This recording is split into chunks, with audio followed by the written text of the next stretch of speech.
Bijouterie Panso mividy volamena, mivarotra sy manamboatra firavaka volafotsy sy volamena, sahaza ho an'ny rehetra. Manatona ao amin'ny Galerie 9 Tsaralalàna, box 8 na building complexe Ampiflo. Aza matahotra, vetivety ireo tasio dia afaka. Alona fotsiny, tsy mila mikosika be intsony. Tena mora madio ny lamba, manitra sady tsy manimba tanana ny vovon-tsavony S23.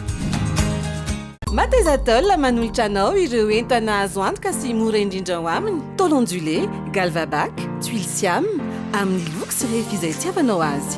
Matezatol ho amin'ny fanorenana maharitra sy mateza amin'ny vidiny tena mirary. Libby, mon détergent préféré.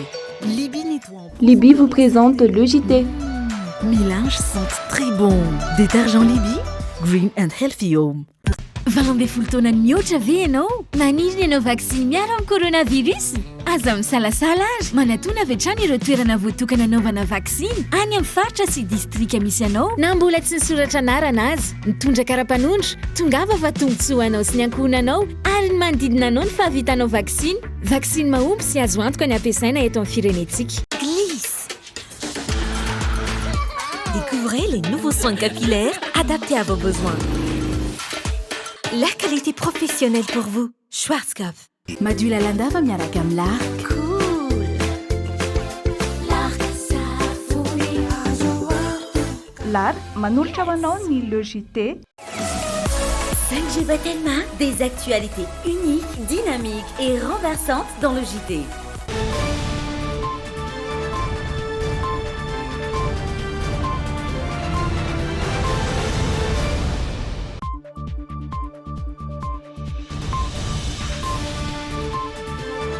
Zoma 17 Desambra 2024 tonga sy indray tomplasy tompoko vavy eto amin'ny le JT manatsanao ampanajana anaraka ny fampalalam-baovao hatramin'ny farany ireto avy ary ireo lohatenim-baovao. Hoarainao ato anatin'ny le JT ny toy ny Rara Apollo 21 andro fahafolo natanterana ny fotoam-pitsarana androany. Namaly ny solombavam-bahoaka Ronan Ratsiraka ny député Neve Raholdina androany mibahana ny tsy fitovian-kevitra noho ny tsy fitovian'ny loko politika voaresaka ny ady amin'ny Covid-19 sy ny mahakasika ny fitakiana ny fialan'ny Prime Ministre.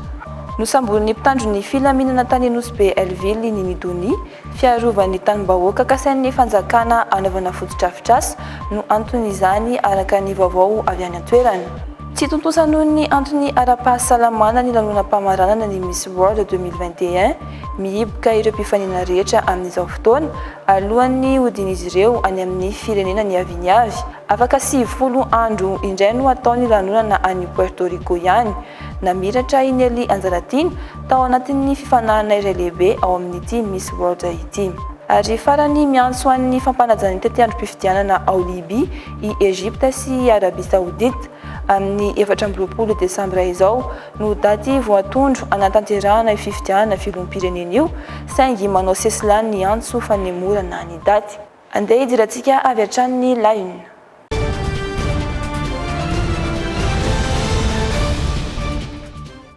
Anomboana ny fampalalam-baovao araka ny efa natsidika teo ny mahakasika ny Rara Apollo 21 ny tsarana ireo olona 20 tamin'izany nandritra ny 9 andro 10 andro androany ny sintona io maraina ny fitsarana raha ao anatin'ity fanadihadiana ity ary ny akon'izay vaovao izay. Asanterivozona 20 taona no saziny Paul Rafanoarana tao anatin'ny Rara Apollo 21. Asanterivozona 10 taona kosa ho an'ny Philippe François sy Aina Razafindrakoto. Raha 10 taona ny Anivoangy Andriana vadiny Paul Rafanoarana.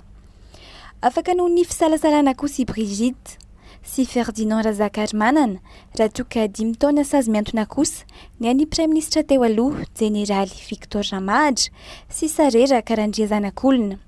Afaka madiodio kosa ireo manamboninahitra miaramila sy zandary voapanga tao anatin'ity raharaha ity. Manoloana ireo didim-pitsarana ireo mbola namerina ny laza ny aiainy ny amin'ny mety sy ny abaiko politika ambadika manoloana ity raharaha ity ny mpisolo vava Razafindratovo Ily. Na any amin'ny acte d'accusation na ny zava-misy tsy misy manorona manapirofo hoe nisy zavatra nomanina na ohatra ahatao hananao anatanterahana an'izany zavatra zany a zay le lazay zany hoe tsy misy tentative punissable tsy misy acte préparatoire anaovana attentat tsy misy io ary zay ny takinay tamin'ny ministère public zay ny takinay tamin'ny parquet général hoe aiza zay porofonareo tsy misy porofo nentinareo hatramin'izao ilazana fa hoe meloko reto olo reto satria anjaranareo mitondra porofo milaza hoe meloko retoreto fa tsy anjaran'olona rovanay ny teny hoe zay nge tsy melika ka reto porofo kanefa na zany ary za ny tena nazava zay fa lenareo tsy misy mihitsy le porofo hoe afahana manadison reto olo reto ary zay ary mbola nataoko hoe hitako fasahirana nareo ministère public mampalelo ana mihitsy nareo procureur général na ny avocat général tonga eto satria pepipepy misy nareo hoe aiza ary ty porofo hoentina nyteretoreto satria fantatray fa le olona mpitory paporisika manao nyty zavatra tya no tokony anomeanareo le porofo de zay noentinareo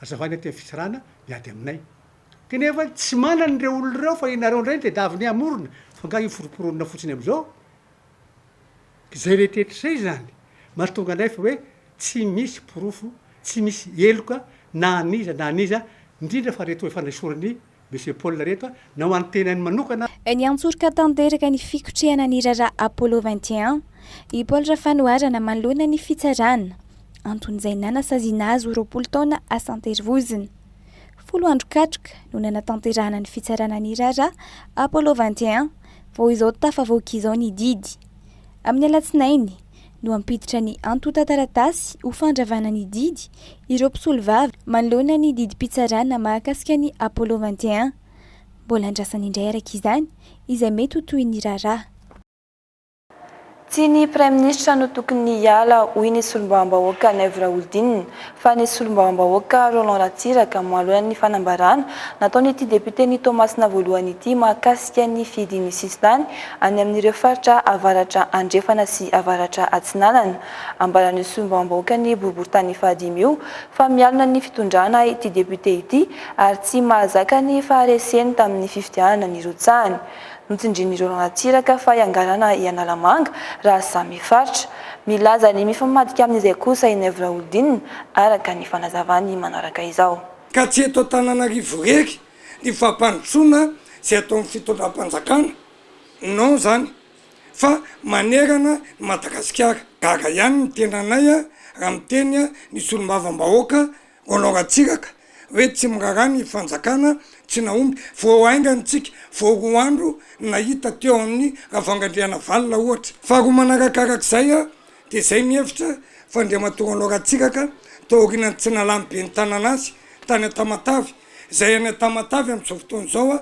no misy foto-javitra samaro ary anisan'ireo ingarany fitondram-panjakana raha misy fiangarana zay tsy hitany izy angamba tokony ametra-pialana taoriana tsy nalamy be ny tanana azy fa tsy ny prime ministre mihitsy ka ny filazana hoe sokafy sisy tany filazana hoe aoka mba halalaka ny touriste sisisa efa jereny ny fitondrana dolo izany fa fitiavan'ny fitondram-panjakana ny vahoaka satria izy tompony andraikitra voalohany no antony andraisana fepetra entitra fa tsy ekenay kosa ary tsy ekenany hoe aleo ampidiriny eto amintsika ny aretina ka ireny fanambarana ireny de tsara fantatry vahoaka fa fanambarana mpanao politika politisianina zany hoe zay rehetra ataon'ny fitondrana no ny fialonana no ny fankalana indrindrandrindra no fitadiavatseza de aratsiana avokoa mitaky ny anoloana ny prime ministre ny CSS ny vohitra nandritra ny zakabe nataon'ny syndicat-ny mpampianatra mpikaroka sy mpikaroka mpampianatra izany fitakiana izany tsy mety voavahatra ny olan'izy ireo ka iantsoana fihaonana amin'ny filoham-pirenena farana ny alakamisy teo ny zakabe-pirenena nataon'ny CSS anisan'ny fenkevitra noraisina ny fitakiana ny fanaisoran'ireo olombotendry mitana andraikitra ambony izay ambaran'izy ireo fa vato misakana sy mpanoariana ny fampandehanan-draharaha amin'ny ankapobeny ao anivon'ny fampianarana ambaratonga ambony sy ny fikarohana ara-tsiansy lasibatry ny fitakian'ny syndicat araka izany ny prime ministre lehiben'ny gouvernemanta Ntsay Christian magataka fiaonana amin'ny filoham-pirenena ihany koa ny CSS mba ampahafantaran'izy ireo ny zava-misy marina sy ny olana samihafa ary ny vahaolana manodidina ny tontolon'ny fampianarana ambaratonga ambony sy ny fikarohana ara-tsiansy rehefa vitany zaikabe-pirenena dia mangataka ny fionana amin'ny filohan'ny publika ny CSS mba hampafantatra ny zava-misy marina ny olana samihafa sy ireo vahaolana manodidina ny tontolon'ny fampianarana maratonga ambony sy ny fikarohana ara-tsiansy raha sanatria ka tsy mbola misy ny fionana hatramin'ny faran'ny taona 2024 dia miomana hiroso amin'ny filankevi-pirenena na ny conseil national ny CSS amin'ny fiandohan'ny taona 2024 takiny CSS ny fandraisan'ny fitondram-panjakana andraikitra hainga mba hamongorana hatramin'ny fakany ny fifampiresahana indrindra no tsy misy eo amin'ny mpitondra sy ireo syndicat nanamafy i razafin-dehibe Etienne Hilaire izay ministra ny fampianarana ambony teo aloha fa tokony hisainy tolo-kevitra ireo mpanao politika ny fitondram-panjakana io moa arakaraka ny zava-misy eo amin'ny firenena no andrafetana ny rafitra hitovana azy ka sarotra aminay ny tsara hoe ty le farantsara le anankiray ty na taminay teo ny farantsara fa le vokatra ho azontsika io na azontsika io no hitsarantsika azy fa tsy maintsy mizavatra azo tianina eo kanefa koa azo tsaraina ihany koa hatramin'ny taona 2024 no na premier ministre ny Tsay Christian tavaverina tamin'ny toerana hatrany tena nisaky ny nisy ny fanovana mpikambana teo anivon'ny gouvernemanta izan-kilany kosa raha tsy tanteraka alohan'ny faranty tanty ny fionan'ny CSS amin'ny firom-pirenena dia roso amina filan-kevi-pirenena izy ireo amin'ny fiandohan'ny taona 2024 lafim-baovao hafa kosa ny esorina tsy avela iasa ao amin'ny seranam-piaramanidina vaovao ao Ivato ireo mpamily sy mpampanofa fiara tsy maintsy misoratra amin'ny hotely avokoa ny fiara rehetra hitatitra ny mpiavy araka ny rafitra vaovao napetraka nanao fitakinany mba hiasa malalaka anefa ireo mpitatitra omaly efa napetraka anjorom-balafoana izy ireo nandritra ny fisian'ny tolotanana tamin'ny COVID-19 kanefa mandoa etra ara-dalàna araka ny nambarany efa akatoky ny fety vao very asa indray izahay hoy ny antsoantsony amin'ireo tompona andraikitra ka mitaky ny mba amerenana azy asa ao anatin'ny seranana vaovao. Fatao anatiny tao zay zao navoaka fa hoe tsy mahazo miditra nareo fa ny tomobilinareo tsy maintsy misoratra amin'ny hotely carte grise tsy maintsy amin'ny hotely lokona ny tomobile asiana ny logo ny hotely le tomobile ny tsy an'ny hotely fa anay dia ay zany tsy afaka miasa zay zany ny dikany tsy misy antra mahitsy fa tonga dia ahilika fotsiny zany zavatra zany mampalahelo anay aiza mifanjakana hitombonay zany ny chômeur tsy hinan-kanina vady aman-janaka ireo olona rehetra ireo satria ao anatin'ny fety mahitsy no avoaka tao zany rehetra zany mba raha mba nivorovoriana zahay hoe avianareo rehetra aloha aty fa misy ohatr'izao ny zavatra nitapahan'ny fanjakana tsy natao. Nanamarika ny fotoam-piasan'ny mpandraran'ny fahasalamana mivondrona ao amin'ny SENPA tamin'ny ity taona ity ny fitakinan'ny fitovianjon'ny samy mpiasan'ny fahasalamana toy ihany koa ny fitakinan'ny fanondrotan-karama izay efa naharitra antaonany maro. Andia taom-piasana vaovao indray izy ireo ka manamafy hatrany ny fitakina raha toa ka tsy misy ny fijeren'ny ministera izany araka ny nambarany. Ny fitakina io dia tsotra be. Tamin'ny 2010 dia nisy grève nipoaka teto amin'ny ministère fahasalamana. Niarany grève tao daholo ny docteur, ny paramedy ary ny personnel administratif. Rehefa niantso ny fanjakana nefany tamin'izany ny zarainy telo zay ireo. Natsiny voalohany ny docteur dia nomeny ny anjarany. Dia natsiny faharoa ny paramedy nomeny ny anjarany. Dia niandry zahay personnel administratif mandraky ty androany raiky amby folo taona tsy voantso dia izay mahatonga anay hoe ny zavatra nampanantenana anay tamin'io no takinay amin'izao raiky amby folo taona taty orina zao. Ny farana omaly moa ny tatry ny asa taona 2024 ho an'ireo mpandraran'ny fahasalamana ireo tontosa tamin'io ihany koa ny fanavozana ny bureau ny syndicat rehetra manirana ny nosy. Vaovao avy any ivelany kosa ahina mafy rongatra be ilay variant Omicron ao Eropa manomboka amin'ny tapaky ny volana Janoary ho avy izao. Fanapahan-kevitra noraisindreo mpitondra ao anatin'ny vondrona Europeana araka izany ny anapariahana ny fanaovam-baksiny. Hatreto raha ny antotanisa dia ny 700 ny mponina ao Eropa ihany no nahavita vaksiny. Fanadihadina. Lara-pamiana tanteraka ao Eropa manomboka izao ny ahavitany rehetra vaksiny ary ny famerenana na ilay hoe rappel. Manamafiny amin'ny mety ampirongatra be ilay variant Omicron any antoeran'ireo mpitondra amin'izao fotoana. Ho an'ny Autriche sy Allemagne manokana dia tsy safidy intsony izay fanaovam-baksiny izay ho an'ny vahoaka fa tsy maintsy atao manomboka izao. Ankoatra ny fananana karatra manamarina ny nahavitana vaksiny dia maro amin'ireo firenena ao Eropa amin'izao no mangataka fitiliana manamarina fa tsy voan'ny Covid ny olona avy any ivelany miditra ao amin'ny taniny. Isan'ireo i Irlande, Portugal, Italia ary Grèce. Notapahan'ny komisiona avy ao anivon'ny vondrona Europeana koa andanin'izay ny famerana n'ilay sertifika vaksinal ho manan-kery ao anatin'ny 9 volana ho an'ireo mpandeha mivezivezy ao Eropa. Ho an'ny fitsaboana indray dia Danemarka ny firenena Europeana ny santatra voalohany fampiasana ny fanafody vokarin'ny laboratoara amerikana Merck. La Gevrio izay moa no anarany io fanafody io ary miendrika gelule. Araka ny fantatra dia mampiena ny trangana fahasarotana na forme grave hatrany amin'ny 300 isanjato io fanafody io ho an'ireo marary ahina.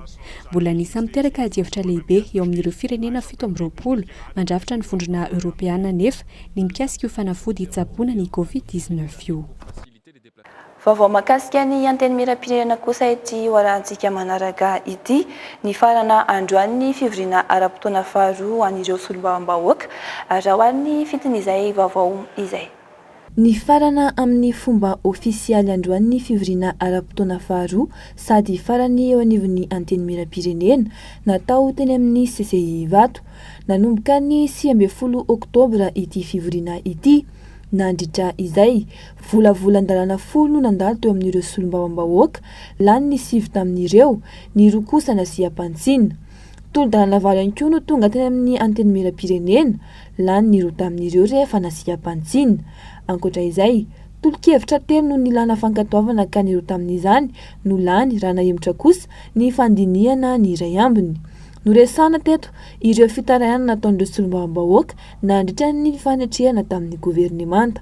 Dia ny tokony andraisana fanapahan-kevitra amin'izay mahakasika ny sefokotany ary ny resaka bokinomby na ny FIB sy indrindra ny fisondrotry ny vidim-piainana amin'ny ankapobeny.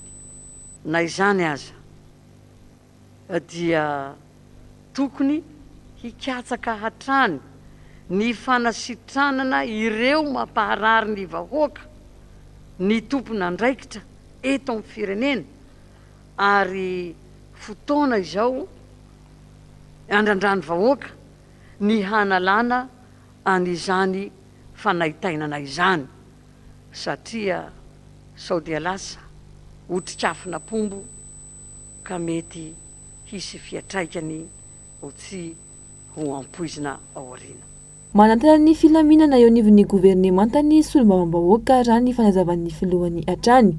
Tokony ho foana hoy ny filohan'ny anteny miram-pirenena ny disadisa misy eo amin'ireo samy minisitra na sy anteny ihany koa androany ny mahakasika ny raharaham-pirenena. Masika tonotony sy mafapana malefaka ny toedra ara-politika dia hoeo izay satria ao anatin'ny vanim-potoana fanomanana ny fiatrehana ny fifidianana indray izao ny firenena ny mpanao politika efa miomana amin'ny paikady hakana fahefana fa ny andrana rehetra izay natao aloha hatreto dia mbola nandamoka avokoa satria nandray ny andraikiny ny fitondrana mahefa manam-pahefana isana ambaratongany izay no zava-misy ankehitriny fa tsy misy resaka hoe tsy fanajana demokrasia sy fanaovana didy-jadona izany. Vatolahy tsy mionjina ary teza tsy mijoro tsy lavo no fanjakana azony vahoaka anteherana fa raha fanjakana marevo dia tsy maharo azy ny fanjakana tandalàna kosa anefa dia tsy maintsy tandrovana mandrakariva fa soatoavina republikana zany tsy azo etikevitra. Nanambara ihany koa ny filohan'ny anteny miram-pirenena nandritra ny fandraisam-pitenenany fa fotoana izao anendrena ny ministry ny Alina Kibonitany izay ny prime ministra alohatreto no mitantana izany vonjimaika. Nosambon'ny zandarmaria-pirenena io maraina io ilay mpanakanto Nini fototry ny disadisany tanin'ny Sirama izay kasaina anaovana tetikasan'ny filoham-pirenena misy araka izany ny fanesorana ponina eo amin'ny tany ambara fa an'ny Sirama ny joro ny aro ny vahoaka Nini saingy izao voasambotra izao araka ny taritra voaray dia efa natao famotorana ilay mpanakanto ary nalefa namonjy fodina miandry ny fanolorana ny raharaha eny anivon'ny fampanoavana. Mahatratra 320 isan-taona ireo olona maty vokatry ny finanana paraky sy fifohana sigara eto Madagasikara raha ny antontanisana avoakan'ny Ofnalat. Ankoatra ireo mpifoka dia anisany lasibatra ihany koa ny manodidina azy ireo izany hoe ireo mihevoka tsy nay ny setro sigara ny hafa vokadra tsy maro no ateraky ny sigara sy ny paraky eo amin'ny lafiny ara-pahasalamana fa indrindra eo amin'ny lafiny ara-toekarena. Fanampanazavana entiny Sonia Andrianirina sy Dolphe Rakotniaina. Poizina simika maherin'ny 4,000 no hita amin'ny finosatsigara iray. Sombony amin'izany ny fisian'ny singa manentsina ny lalandrivotra, ny DDT izay pozina famonoana bibikely ary ny goudron sy ny bezampirène izay singa mitarika homamiadana. Raha ny eto Madagasikara manokana dia mahatratra 320 isan-taona ireo olona maty vokatry ny fihinanana paraky sy ny fifohana sigara. Ankoatra ireo mpifoka dia anisan'ny lasibatra ihany koa ny manodidina azy ireo, izany hoe ireo mihevoka tsy na ny setro sigara ny hafa. Tena ratsy mihitsy ny fifohana sigara sy fihinanana paraky satria dia olona eo amin'ny 8 tapitrisa taona eo zany no maty dia ny 2 tapitrisa amin'ireo tsy mifoka fa le mihevoka fotsiny zany le ao an-trano ohatra mahatonga zany ao anatin'iny sigara iny setro sigara iny dia misy pozina maherin'ny 4,000 dia ny 50 amin'ireo mitondra ny homamiadana zany dia ireo pozina ireo izay manetsina ny lalandra mahatonga homamiadan'ny avokafoka dia mifindra makany amin'ny voa makany amin'ny sarakaty makany mahatonga n'le antsoina hoe koa fahaseporana hoe BPCO sepotra lava ny diabeta ny cataracte avy azo avy amin'ny sigara avokoa ny 50 isan-jaton'ny aretina tsy mifindra dia azo avy amin'ny sigara manarakaraka anazy eo ny alcool. Tsy mijany amin'ny lafiny ara-pahasalamana ihany ny voka-dratsy ateraky ny sigara sy ny paraky fa ny toe-karena ihany koa. Araky ny fanadihadiana nataon'ny Ofnalat, Office National misahana ny ady amin'ny paraky sy sigara, dia tsy mahonitra ny vola lanin'ny firenentsika amin'ny fandraisana ny tanan'ireo marary vokatry ny paraky sy sigara ny etra azo avy aminy. Fantatra koatra io fa ny iray faingo 4 isan-jato ny arikarena faobe lany amin'ny sigara sy paraky avokoa. Manoloana ireo rehetra ireo dia manamafy ny ady amin'ny fihinanana paraky sy ny fifohana sigara ny Ofnalat. Ny PIB tsika araka ny fanadihadiana izay nataon'ny PNUD sy NOMES 5 isan-jato izy very noho io voka-dratsy ny sigara io satria ny azavaiko eo izy le hitsabonana azy aloha hitsabonan'le olona marary zany fa le olona rehefa marary tsy mavita mamokatra dia ny isaky ny orinasa zany misy olona marary ny sigara reny dia tsy lasa tsy mamokatra intsony ny orinasa tsy mavokatra betsaka dia iny ny tena mahatonga an'le hoe 5 isan-jato midina ny PIB. Marina fa isan'ireo olona atahorana mafy amin'ny valanaretina COVID-19 ny mpifoka sigara sy mpihinana paraky ary mora mety isehoany ny forme sévère na ilay tranga misy fasarotana. Betsaka ireo tanora liana amin'ny tontolon'ny fanatanjahantena kanefa tsy manana fahafahana na ara-pitaovana na ara-bola. Ho fanampiana azy ireo indrindra dia nanome fampiofanana teo amin'ny taranja baolina lavalava ny mihetsika M-vola sy ny kaomina Antananarivo ary ny mpiara-miombonantoka amin'izy ireo. Tanjona ny anome risika ho an'ireo mpiofana mba ahatonga azy ireo matianina eo amin'ny sehatry ny fanatanjahantena raha ny fanazavana. olona misy 2 izay notsongaina tao amina fokontany samihafa no niatrika ity fampiofanana omatianina amin'ny taranjabaolina lavalava nomeny Telma sy ny commune Antananarivo renivohitra ary ny mpiara-miombina antoka amin'ity. Ny 4 tamin'ireo no tonga tamin'ny dingana famaranana izay notolorana mari-pangasitrahana manokana. Izara ny traikefa azony nandritry ny fampiofanana any amin'ny toerana misy azy ireto farany. Tanjona amin'izao ny amatianina azy ireo eo amin'ny sehatry ny baolina lavalava. Maro dia maro tokoa ny tanora izay misehatra sy milalao ao anatin'ny taranja rugby dia nosafidiana manokana ihany koa ny rugby izay hoe taranja hoe misy ny discipline izay misy ny communication, misy ny courage. Natao andreo liana amin'ny tontolon'ny fanatanjahantena kanefa tsy manana fahafahana moa ity fampiofanana ity. Santatra Mbavarano ihany ny taranja nosafidiana ho fanombohana ny lalao. Mbola antenaina itony ny fanomezana fampiofanana ho andreo liana amin'ny tontolon'ny fanatanjahantena amin'ny taranja hafa indray araka ny nambaran'ny mpikarakara. Ny programma zany mametraka terrain multisport. Fa ny androany aloha zany dia fampiofanana andreo roa option rugby fa izy io tsy voatery rugby ihany fa tena misokatra amin'ny sport hafa ilay izy satria resaka respect des règles, misy valeur voizina zany ao anatin'ilay izy izay s'applique amina sport hafa. Ankoatra ny fampiofanana dia nohatsarana ihany koa ny kianja. Miisa 2 izao ireo efa vita soma tsara raha 2 hafa kosa no kendrena ho vita amin'ny taona vaovao. Kendrena manokana ireo manampiniavana iroso amin'ny mamatianina eo amin'ny fanatanjahantena no isitraka ity fampiofanana ity. Tsy tontosan'ny lanonana famarana ny Miss World tontosaina any Puerto Rico 17 ireo voamarina fa mitondra ny tsy mikaretina Covid-19 hoy ny gazety iray saingy tsy voafatra raha misy mpifaninana na tsy. Afaka 90 andro indray no anatontosana ity lanonana isafidianana ny andriambavilanitra mendrika hitondra ny anarana Miss World 2024. Mihiboka avokoa aloha ireo mpandray anjara mialohan'ny andefasana azy ireo mody raha tsara ny toe-pahasalamana. Mandray anjara amin'ity fifanahana iraisam-pirenena ity Madagasikara sotena ny Madagasikara any an-toerana Inely Anjaradina. Arahoany andindininy makasika izay. Ora vitsy talohan'ny anombohan'ny lanonam-pamarana ny Miss World tany Puerto Rico nanao fanambarana ireo mpikarakara fa ahemitra izany noho ny fianaky ny valaretina Covid-19 itsinjovana indrindra ireo mpifaninana sy ireo mpikirakira ny lafin'ny teknika rehetra ary ny mpijery. 17 ny tranga voamarina hoy ny gazety an-tsoratra iray ny alakamisy teo, tsy namaritra kosa hoe iza ireo voakasika izany. Ny taona ihany koa mpifaninana fito nambaran'ny gazety Primera Hora fa ahiana ho mitondra ny tsy mikaretina.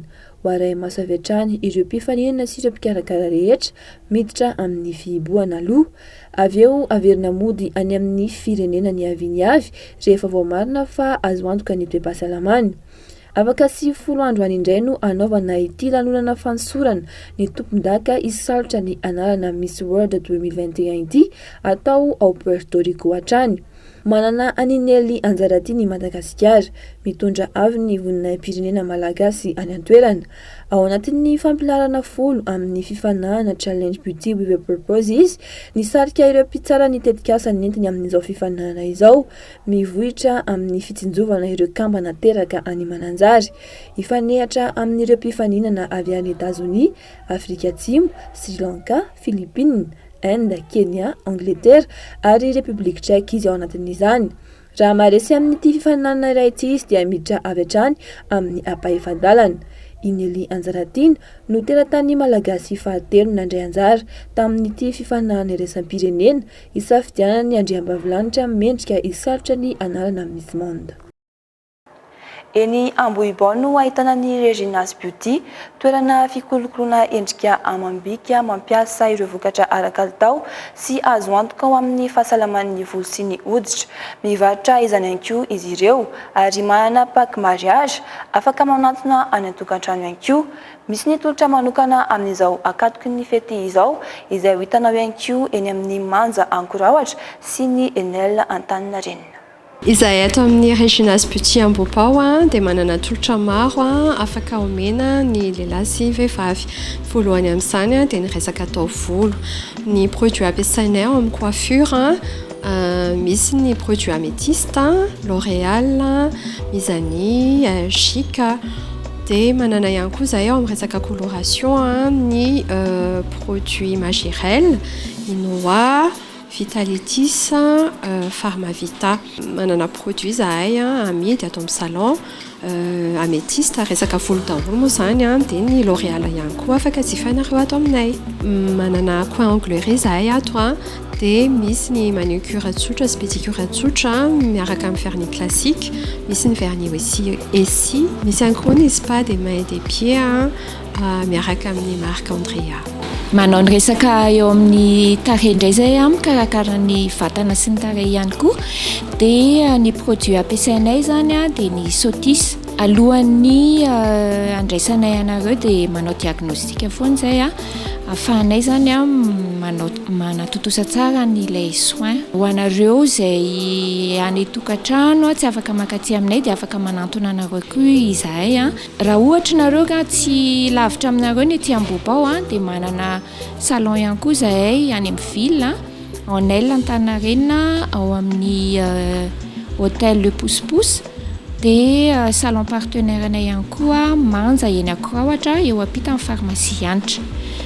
Dia faly mandray anareo ary izahay amin'izao akatoko ny fety izao dia misy ihany koa ny tolotra omenay ho anareo izay manjifa 120 000 ariary ato aminay dia omenay prestation anankiray maimaimpona.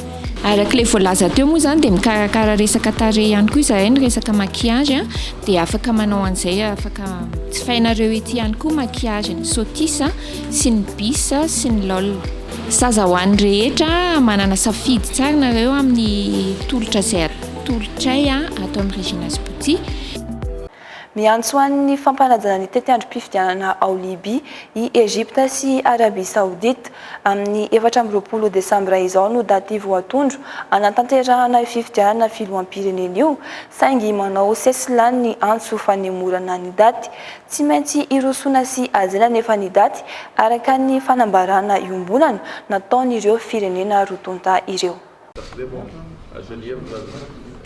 Ny aona tao Le Caire niaraka misy teo ny ministry ny raharaham-bahiny Egyptiana sy Saodiana nandritry ny valan-dresaka tamin'ny mpanao gazety no nanamafisany rontonta fa zava-dehibe ny hirosona amin'ny fifidianana filoham-pirenena ao Libia amin'ny 24 volana Desambra ho avy izao. Fampiresahana mihitsy io fifidianana io ary samy resy lahatra izahay fa tokony hotazomina ny tetiandro voatondro fa indrindra ny tsy tokony hitsabahana firenena vahiny amin'io fifidianana io hoy ny ministra ny raharaham-bahiny Saodiana. Andraindray ny Libianina tokoa ity fifidianana ity tahaka izay ihany koa ny eo amin'ny sehatra iraisam-pirenena ahina ny hisian'ny korontana raha tsy tazomina ny daty voatondro. Miray feo ihany koa i Egypte sy ny fiarahamonina iraisam-pirenena fa tsy maintsy hirosona ny datim-pifidianana amin'ny 24 Desambra mba ho tena feo ny vahoaka Libianina tokoa no hoeno amin'io fifidianana io hoy ny ministra ny raharaham-bahiny Egyptiana. Ny aina 10 taona tanaty ady i Libia ary heverina fa hitondra fitoniana ny fifidianana filoham-pirenena ho taterahina afaka herinandro. Après une décennie de guerre civile. Tranom-barotra lehibe iray no makilan'ny afo tao Osaka, Japon androany maraina. Olona 17 no namony ainy ary iray naratra. Mbola tsy voafaritra mazava hatreto ny antony nahatonga ny loza saingy raha ny tombana nataon'ireo manam-pahefana any an-toerana dia heverina fa nisy nininandoro ity tranom-barotra lehibe ity. Mbola mitohatra amin'izao moa ny famonona ny afo fanadihadiana. Androany tokony ho tamin'ny 12 minitra no nitrangan'ny firehetana tato amin'ny tirihana faha-efatra ity tranombarotra lehibe iray eto Osaka, Japon ity. Olona miisa 17 hatreto no fantatra fa namony ainy raha ny tarehimarika mbola tsy ofisialy. Olona iray hafa kosa no naratra mafy. Fiaraben'ny mpamonjy voina manodidina ny 70 teo no nisahana ny famonona ny afo. Vetivety dia voafehy izany. Hatreto tsy mbola fantatra mazava ny antony nahatonga ny loza. Efa misokatra kosa ny fanadihadiana ataon'ireo manam-pahefana. Raha ny tombana nataon'ireo mpitandro filaminana tonga teto amin'ny faritra nitrangan'ny loza dia heverina ho nisy ny ninan-doro ilay riana. Marihana fa anisan'ny vohitra ara ekonomika eto Japon aorian'ny Tokyo i Osaka ka mahalana hitrangana aitrano amoizana ain'olona toy izao. Raha tsy aivina heritaona lasa izay no nampidoboka ponja lehilahy iray izay voaroroy tanatina aitrano ny ninana tao ka nahafatesana olona misa 7 Izao isika dia naraka ny vinany mety toetry ny andro any Rampitso Sabotsy fa 18 Desambra 2024.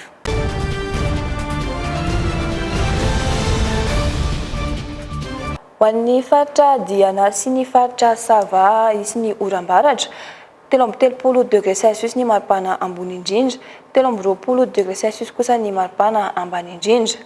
Ho toy izay ihany koa ny toetry ny andro any faritra Boeny, Melaky, Sofia sy ny faritra Betsiboka isy ny oram-baratra 15 degré Celsius ny maripana ambony indrindra, 20 degré Celsius kosa ny maripana ambany indrindra. Ho an'ny faritany Toamasina dia isy ihany koa ny oram-baratra toy ny teo aloha 30 degré Celsius ny maripana ambony indrindra, 20 degré Celsius kosa ny maripana ambany indrindra. Anorana ihany koa ny any amin'ny faritra Bongolava, Itasy, Analamanga sy ny faritra Vakinakaratra 20 degré Celsius ny maripana ambony indrindra, 15 degré Celsius kosa ny maripana ambany indrindra. Ho an'ny faritra Amoronomany, Matsiatra Ambony, Jorombe, ny faritra Vatovavy, ny faritra Fitovinany ary ny faritra Atsimo Atsinanana isy ihany koa ny oram-baratra 20 degré Celsius ny maripana ambony indrindra, 17 degré Celsius kosa ny maripana ambany indrindra. Ary farany ho an'ny faritra Menabe, Ifandimby, ny Rahona sy ny Masoandro, raha omaloka kosa ny andro ho an'ny faritra Atsimo Andrefana, Androy sy ny faritra Anosy 30 degré Celsius ny maripana ambony indrindra, 20 degré Celsius kosa ny maripana ambany indrindra. Mifanaritra tompoko lahy sy tompoko vavy ny lojite tamin'ity alina ity, mankasitraka fenonao nanaraka ny fampahalalam-baovao hatramin'ny farany. Manome fotoananao indray ny ekipan'ny sampana fampahalalam-baovao amin'ny Rampitso. Fialoma tompoko.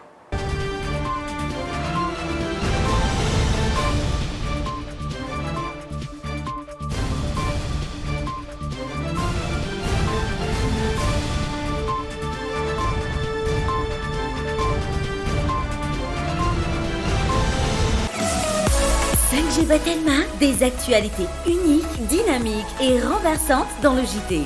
Glisse. Découvrez les nouveaux soins capillaires adaptés à vos besoins. La qualité professionnelle pour vous. Schwarzkopf. Bijouterie Pantsou vidy volamena, mivarotra sy manamboatra firavaka volafotsy sy volamena, sahaza ho an'ny rehetra. Manatona ao amin'ny Galerie 9 Tsaralalana, box 8 na Building Complexe Ampiflou. Libye, mon détergent préféré. Libye nettoie. Libye vous a présenté le JT. Mes linges sentent très bon. Détergent Libye, green and healthy home. Matezatol manolotra anao ireo entana azo antoka sy mora indrindra ho aminy. Tôle ondulé, galvabac, tuile siam, amin'ny luxe rehefa izay tiavanao azy.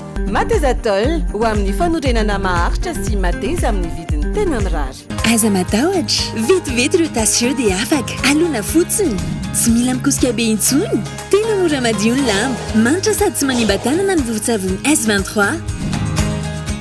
Valombe fultona mihoatra ve ianao? Maniry ianao vaksiny miaro amin'ny coronavirus?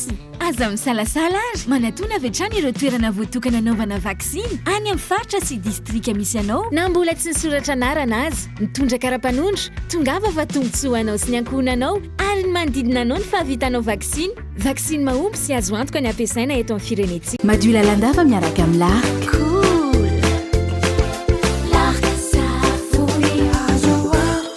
Lar manolotra ho anao ny le JT